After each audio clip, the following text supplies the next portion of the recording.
सुरुचि और सुनीति के साथ। सुरुचि जिसकी स्वयं में रुचि हो और सुनीति जिसकी सुंदर नीति हो। जब सुरुचि का विवाह करके लाए तो सुनीति को बाहर निकलना पड़ा। कहां जाना पड़ा? जंगल में। और जब जंगल में गई तो कहां सोना पड़ा? फूस पर, घास पर, जो राजा के महल में रहने वाली आज कहां रह रही है? कांट में, घास में।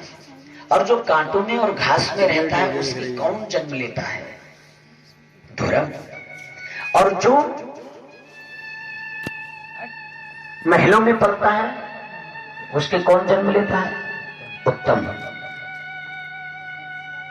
और महाराज जब धौरव जी माता सुनीति के पुत्र उत्तानपाद के जंगल में रह रहे हैं तो उनके सखा वाल पूछते हैं कि तुम्हारे पिताजी का नाम क्या है? तो उन्हें पता ही नहीं था। घर आकर के मां से पूछा, मां पिताजी का नाम क्या है? बोले तुम नहीं जानते हो बेटा, तुम्हारे पिताजी का बहुत बड़ा महल बना हुआ है। ये जो सामने देख रहे हो ना, ये तुम्हारे पिता का महल है। तुम्हारे पिता यहाँ के राजा हैं।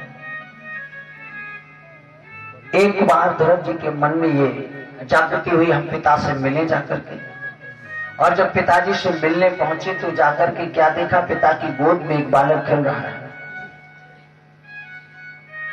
महाराज धौरव जी जैसे ही पहुंचे देखा तो पुत्र को उठा करके गोद में लिया। उसी समय माता सुनीति आ गई और मैया सुनीति ने हाथ पकड़ा, पटक दिया। और पटकते हुए माता सुनीति क्या कहती है, ध्यान से सुनना।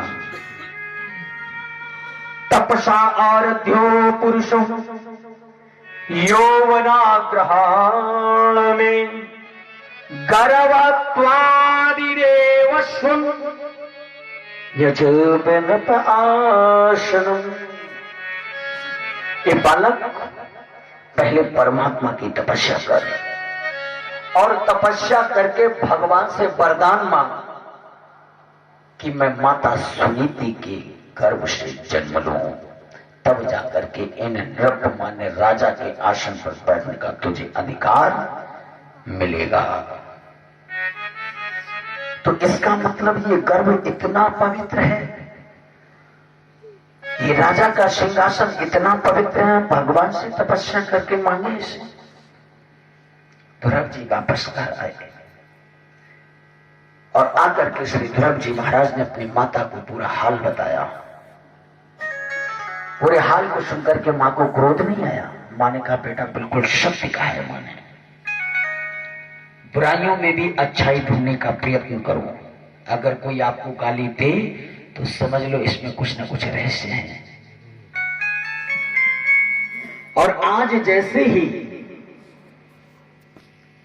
माता ने अपने पुत्र को उपदेश दिया, बेटा बिल्कुल सत्य कहा है और तुम तपस्या करो और तपस्या करके उन पिता की गोद नहीं, उन पिता की गोद में बैठो। धौरव जी महाराज उसी समय माता का आदेश पाकर के सीधे कहां पहुंचे? जंगल में। और तपस्या के लिए तैयार